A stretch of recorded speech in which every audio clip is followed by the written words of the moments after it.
فراوان گردانیدن بازار استعماری و تأمین راهکاری با محصولات غذایی ایثاری سپاس. رای آهن دوشنبه خدماتی و قسمتی وعده یابان به استفاده سپاریده می شود.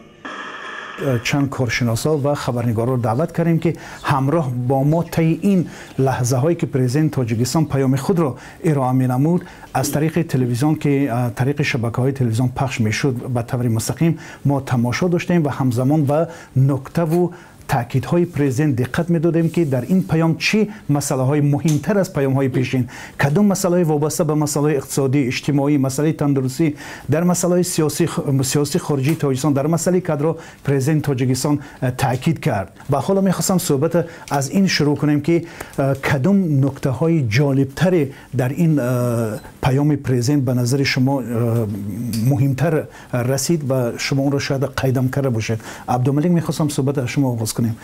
مشکل تروریسم و اکستریمیسم بین المللی که سالهای اخیر خیلی به حیات جامعه جهانی تاثیر زیاد گذاشته ایستاده است و به خصوص به حیات مردم تاجیکستان که این نکته خیلی زیادتر شرح داده شده بود. مثلا چقدر زیادتر شرح داده شد؟ مثلا کدام نکته پرزیدنت در این پیامشون در رابطه با اکستریمیسم و مبارزه با تروریسم ذکر کردن که مثلا قبلا نبود؟ اکستریمیسم و تروریسم را پرزیدنت با تاثیر اون رو به حیات جامعه با تاثیر یراق یادرویی یراق ذروی برابر کردن که این یک خیلی این اهمیتی زیاد داشتن این مشکل مثلا با حادثه تاجیکستان هم ارتباط دارد، مثلا حادثه ماه سپتامبر و این حادثه فرار گلمراد حلیموف با دولت اسلامی، حادثه گویم با نام شورش گنرال نظرزاده و در پی آن با تروریسم با اتهام تروریسم به سوریه رفتن جوانان و بستن حزب نهضت اسلامی و زیاد شدن تعداد خبرها در مورد به سوریه رفتن جوانان تاجیکستان، این همه نشانه ها از آن بودند که این مشکلی در سال 2015 برای تاجیکستان خیلی یک تاثیرگذار بود. و اون پیشنهاد پرزیدنت در مسئله استراتژی ملی علیه تروریسم و اکستریمیسم در تاجیکستان که به نهادهای قدرتی دستور داده شد که این باید به زودترین فرصت تهیه شود و پیشنهاد کرده شود. نورعلی نظر شما چی است در رابطه با پرزیدنت؟ دو پیشنهاد داشتند، یکیش که علاقه آقای استراتژی اشاره کردند که باید در کدکس جنایی مقام‌های این نهادهای مربوطه باید پیشنهادهای مشخص کنند. یعنی تقریبا حد زدن ممکن است یا تخمین کردن ممکن است که جزا برای جنایت‌های تروریستی سخت‌تر سنگین‌تر می‌شوند، یک مسئله. و اون مسئله‌ای که وابسته به سود بین المللی یا که پیشنهادی که پرزیدنت اشاره کردند که افراد، گروه‌ها، سرپرستا و یا نمیدونم کشورهایی که از کمک میکنند پشتیبانی میانی تروریسم. ولی در با اشاره به مبارزه با تروریسم رئیس جمهور رحمان تاکید کرد که یعنی در همکاری با روسیه ما باید با تروریسم در همکاری با روسیه مبارزه کنیم. از جمله با روسیه، یعنی شریکان استراتژیک، شریکان عنعنوی، یعنی عباره همین خیلی بود. ولی با روسیه از جمله با روسیه، یعنی روی روسیه مشخصا تاکید کرد که این یک پیام دارد، یعنی روسیه باید که پشتیبانی درست. اما مثلا این است که این پرزیدنت یگان شریک استراتژیکی رو معین نام نبردن، یعنی که در پیام‌های سال‌های قبلی مثلا ما می‌دیدیم که شریک استراتژیکی برشمرده می‌شد. ما تقریبا در سال‌های امید در 10-15 سال در 10 سال اخیر ما گفتم میتونم که کدام کشورها رو ما شریک استراتژیکی گفته بودیم. ولی چرا ایران بود، روسیه بود، چین بود، عربستان سعودی در این اواخر مثلا کشوری که حامی کشوری که همین مذهب رسمیش وهابیه است. خب این هم شاید به سبب اون باشد. چرا روسیه از جمله چرا رئیس جمهور رحمان از جمله روسیه را گفت؟ یعنی من پیام از این رو میخواستم بگم که اون با روسیه باز هم یعنی پیام فرستاد که یعنی پشتیبان من در مبارزه با تروریسم باش که یعنی خطر بقای قدرت خود را در تروریسم شاید ارتباط داشته باشه با هم مذاکراتی که با طالبان شروع کردن. فرق پیام امسال از پیام‌های سال‌های گذشته پیچیده در آن بود که پیام امسال رده‌بندی نشده بود. یعنی هر یک ساحه به شکل علاهیدگی تحلیل خودش نیافت و این نشانه از اون بود که و در نتیجه اکثر اون سخنانی که گفته شدند، اکثر اون عباره هایی که استفاده کرده شدند، اونا بودند عباره های عمومی و سخنهای عمومی که مغز زیاد نداشتند، بغیر از یک چند معذرت من اگر فکرم تمام کنم. خب یکی از اون مسئله هایی که واقعا برای حیات امروزه تاجیکستان خیلی مهم بود و ذکر خود را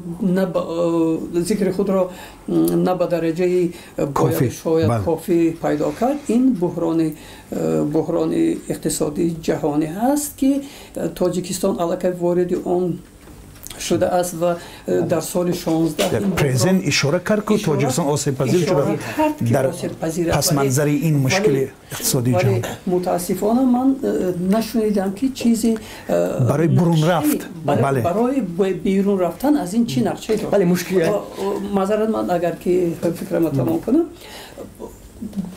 سخن درباره بودجه تاجیکستان رفته بود برای سال 2016 و اشاره شد که بودجه سال 2016 نسبتی سال 15 20% زیادتر طرح‌ریزی شده است که این خود حتی روسیه که با اونقدر قدرتش، با اونقدر ثروتش، بودجه سال 2016 خودش با بحران مطابق کرد و اون قیچی کرده بود، تاجیکستان برعکس کرد.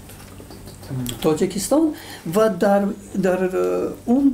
در اون پیشنهادهایی که در اون نقشه های اقتصادی که برای سال 2016 ارائه گشتند اشاره شدند، من نتوانستم ببینم که چی اقدامات برای ساختن جایهای نوی کاری واقعی بغیر از سخنهای عمومی نقشه های یگان کانکریتی برای ساختن جایهای کاری ولی خواهد شد و خواهد بود. برای مبلغ گذاری ساحه اقتصادیات واقعی میگویند، ریال اکونومیک میگویند اون چیزی که استحصالات میکنند. یک نکته دیگری که میخواستم اشاره کنم، این سال لیریزم بیشتر بود، یعنی که بیشتر همون بدیهیات و چیا در این پیام بیشتر بود نسبت به سالهای گذشته، چون که سالهای گذشته این با یک زبانی سیاسی، لکسیکون سیاسی بود، کمتر بدیهیات. مثلا مسئله انرژتیک، تامین و نیروی برق در تاجیکستان و این چیزا مسائل جدی هستند که پرزیدنت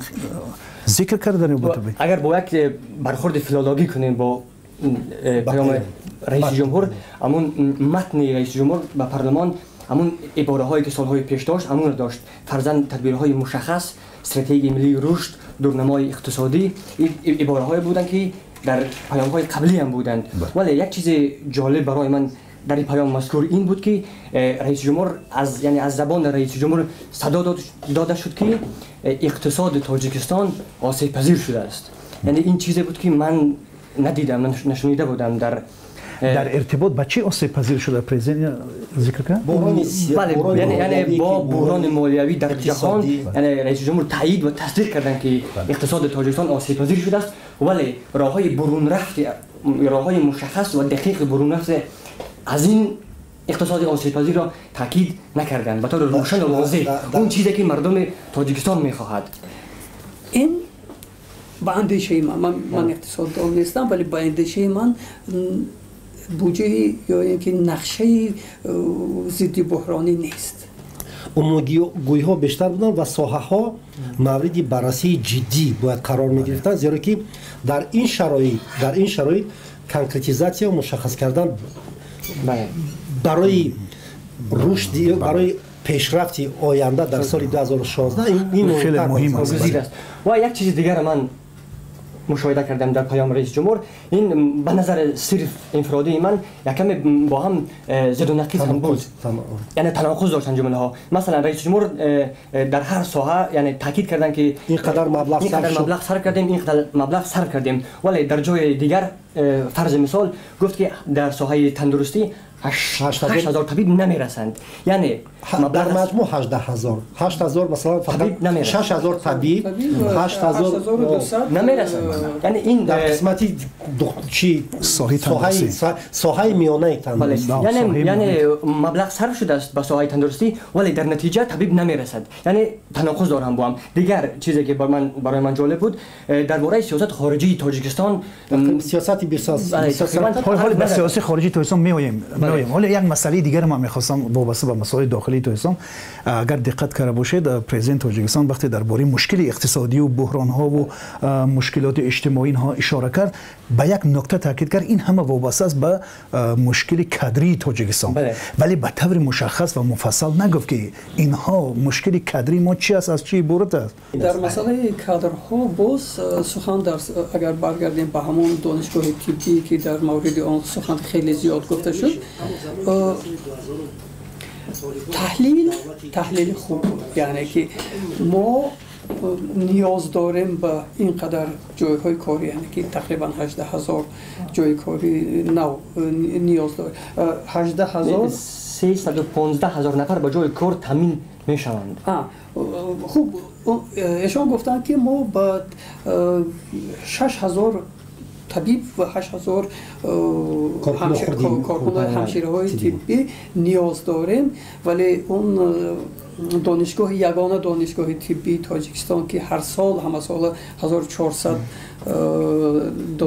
داوطلب قبول میکند کفایت نیست. و به این خاطر ما میخواهیم که در ولایت ختلان یک دانشگاه دیگری طبی سازیم.